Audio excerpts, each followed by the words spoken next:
भाई 145 करोड़ आबादी वाली देश से हाथ जोड़कर निवेदन है भाई, सोनम वांगचुक को मरने मत देना। सोनम वांगचुक जो अपने वतन के लिए एक एक अनमोल रत्न देने का काम किया।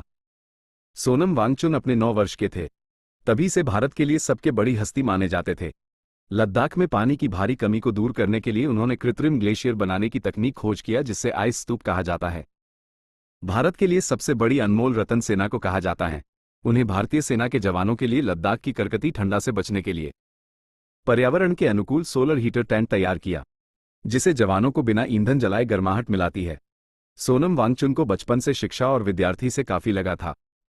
विद्यार्थी के सोनम वांगचुक ने लद्दाख लौटकर SECMOL student education and culture movement of Ladakh की स्थापना की, जिसमें उसे समय लद्दाख के सरकारी स्कूलों में करीब 90% बच्चे फेल हो जा रहे थे क्योंकि वहां की शिक्षा प्रणाली स्थानीय भाषा और संस्कृत के अनुकूल नहीं थी। 1994 में उन्होंने ऑपरेशन न्यू होप शुरू किया जिसके तहत सरकारी स्कूलों में बड़े सुधार किए गए। HIL Himalayan institute of alternative Ladakh बनाया जो छात्रों के पर्यावरण और स्थानीय जरूरत को हिसाब में व्यवहारिक ट्रेनिंग देता है।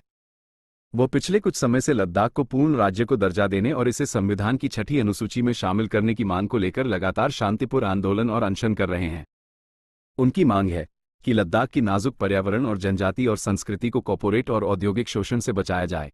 वर्तमान में सोनम वांगचुक नई दिल्ली से जंतर मंतर पर परीक्षार्थियों में कथित अनियमित और छात्रों की समस्या को लेकर कॉकरोच जनता पार्टी CJP के समर्थन में भूख हड़ताल पर बैठे हैं। जुलाई 2026 तक उन्होंने इस ऑपरेशन को 15 दिनों से अधिक का समय हो चुका है जिसके कारण उन्हें स्वास्थ्य में काफी गिरावट आई है। 15 दिनों से अनशन का एक दाना नहीं, शरीर कमजोर हो चुका है लेकिन इरादे आज भी हिमालय जितनी ऊंची है। बिना किसी के हिंसा के सिर्फ शांतिपूर्ण अनशन के दम पर थे आंदोलन अब सरकार की रातों की नींद उड़ा रहा है। जुलाई 2026 की करकती राजनीति के बीच वांगचुक का गिरता स्वास्थ्य देश के युवाओं में आक्रोश भर रहा है। क्या सरकार अभी चुप्पी रहेगी?